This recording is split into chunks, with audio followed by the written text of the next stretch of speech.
Hello, my name is Kylen, and today we're going to be doing Matchday 3 reviews for the FIFA World Cup 2026. The first game we're going to talk about is Czech Republic versus Mexico. Mexico's Chavez would open the scoring for his country in the second half. Quiñones and Fidalgo would also score goals for Mexico to ensure that L3 topped their group with a 3-0 win over the Czech Republic. Meanwhile, South Africa and South Korea were facing off in Guadalupe. In a shocker, South Africa's Maseko would score the only goal of the game to give South Africa a 1-0 win over South Korea in an upset. This resulted in the South Koreans being knocked out of the tournament while South Africa went to the round of 32.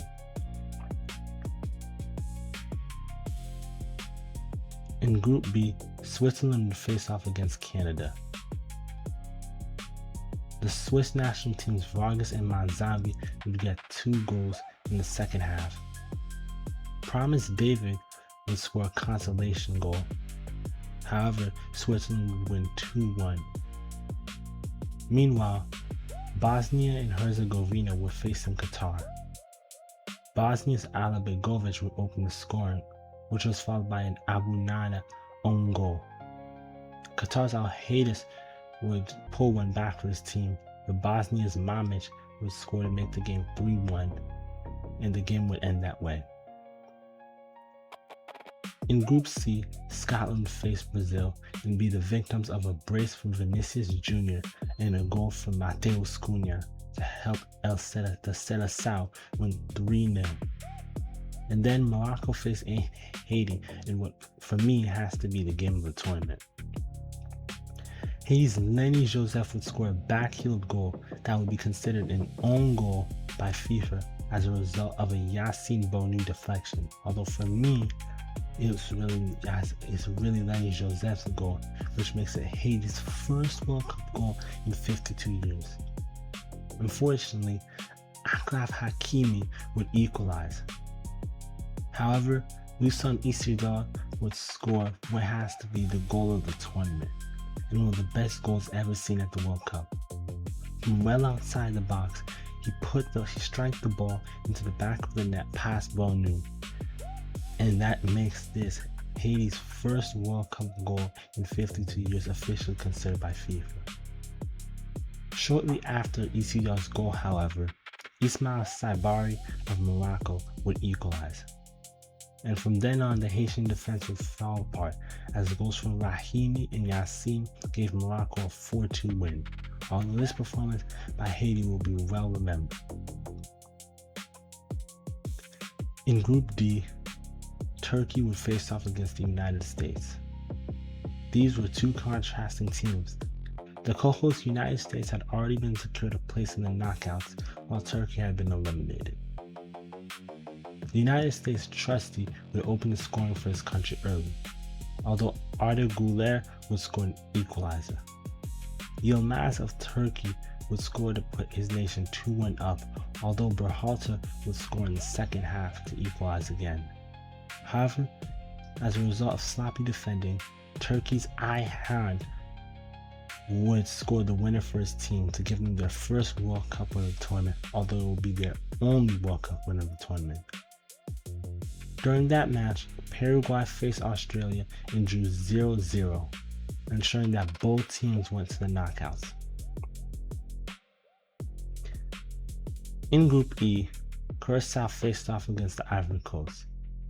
Although they had momentum as a result of a 0-0 draw against Ecuador, primarily due to Eloy Room's performance, he could not stop a brace from Nicolas Pepe as the Ivory Coast won 0-2 and knocked out Curacao. And then Ecuador faced Germany. Germany's Leroy Sané would open the scoring early in the match. However, Ecuador's Angulo would score an equalizer. Gonzalo Plata of Ecuador would then score a 77th minute winner to upset the Germans and resulted in Ecuador going through to the round of 32. In Group F, Japan would face off against Sweden. Japan's Maeda would open the scoring for his nation in the first half. However, Sweden's Anthony Elanga would score an equalizer quickly to ensure that both nations went through as a result of a 1-1 draw. During that period, Tunisia faced the Netherlands. Tunisia's Sikri would score an early own goal, and almost immediately afterwards, the Netherlands' Brian Barbary would score to put his nation 2-0 up. Mastori of Tunisia would score in the second half to pull one back. However, the Netherlands' Van Heck would score what would be the Netherlands' third and last goal of the game as they won 3-1 away from home and topped the group. In Group G, Egypt faced off against Iran. Egypt's Saber would score early in the game, although Iran's Rezaian would score an equalizer in the 14th minute, and the game would end 1-1. Now I want you to remember that game because it's going to be important for later on. During that game, Belgium faced New Zealand in Vancouver and won 5-1 as a result of a Leandro Trossard brace, a Kevin De Bruyne goal, a Lukaku goal, and another goal from Alexis Salesmakers. Elijah Just would score for New Zealand, but they would be knocked out as a result of the 5-1 thrashing they took.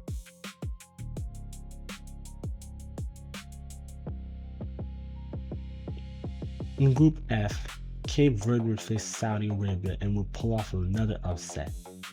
Although they weren't expected to go far in this tournament, they would draw 0-0 to Saudi Arabia, and goalkeeper Vozina would get his second clean sheet of the tournament. Meanwhile, Spain faced Uruguay. Alex Baena would open the scoring for Spain as a result of a mistake from Uruguay's Fernando Muslera. Muslera would be subbed off in the second half, right before the second half, at his own behest. Uruguay's substitute goalkeeper would manage to keep a clean sheet, but it was too little too late as Spain would win 1-0. The match was also highly controversial because there were two fights during the tournament. Uruguay's Nicolas de la Cruz would fight with Nico Williams after the former fouled the latter player, which resulted in Nicolas de la Cruz's teammate Canobio getting a yellow card for fighting with the referee. Right before the end of the match, Canobio would get a second yellow for fouling a Spanish player and would have to be restrained and taken off the field as he was still berating the referee.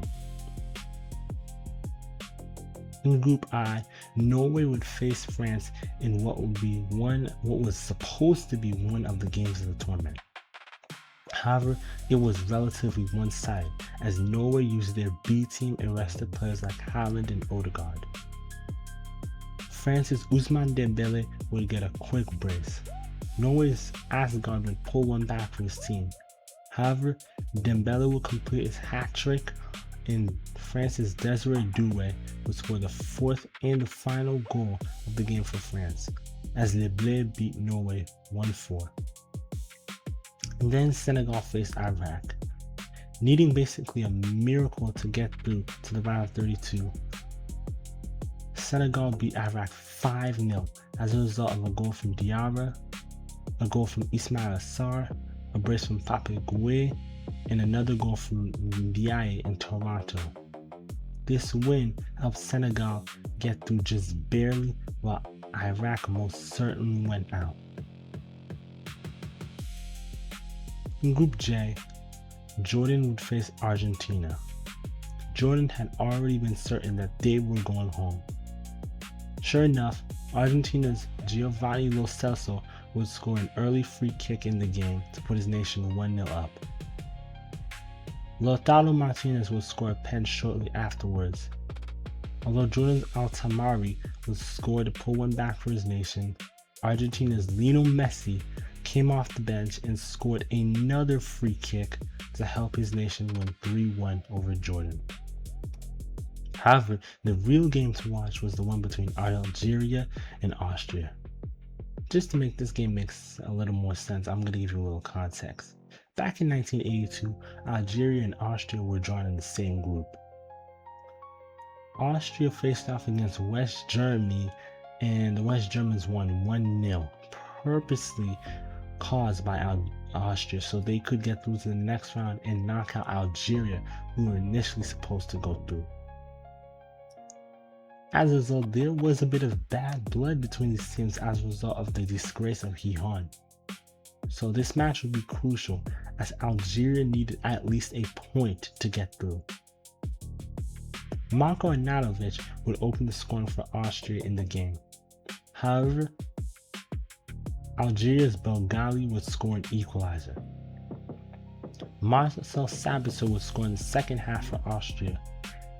However, Riyad Mahrez would score an equalizer for his nation and then would get a 93rd minute goal to put Algeria 3-2 up. However, Austria's Kalajic would score and the game would end 3-3. This time, both nations went through. However, this was at the cost of Iran. Remember I told you to remember that Egypt-Iran game? Well, Iran had initially been one of the best third place teams. However, Algeria took that spot and sent Iran home.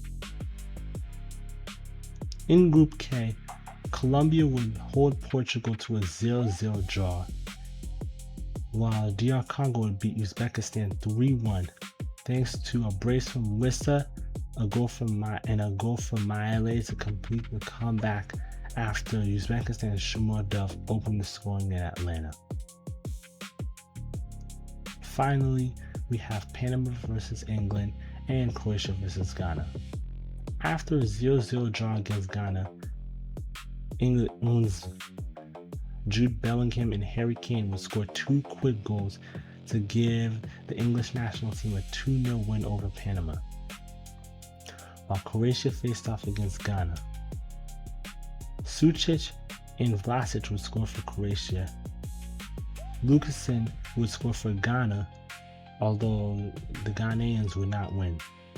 Thankfully, the Black Stars made it through as one of the third best placed teams, so both teams so it was basically a win-win situation. And with that, we've reached the end of Matchday 3, which means there are no more match days to cover in the FIFA World Cup. From here on, it is smooth sailing. We have the round of 32, the round of 16, the quarterfinals, the semifinals, and the final. Only knockout matches from here on out. No second chances. I'll be covering all of these matches, and I will likely release my round of 32 reviews, and I will also release my World Cup predictions because, frankly, they didn't go so well. They did not go as I planned. As many of the nations I did not expect to get through got through, and many of the nations I expected to get through, in fact, did not go through at all. So we have a lot to review. Until then, my name is Kylen. These have been the Matchday 3 reviews, and I'll see you in my next videos. Bye.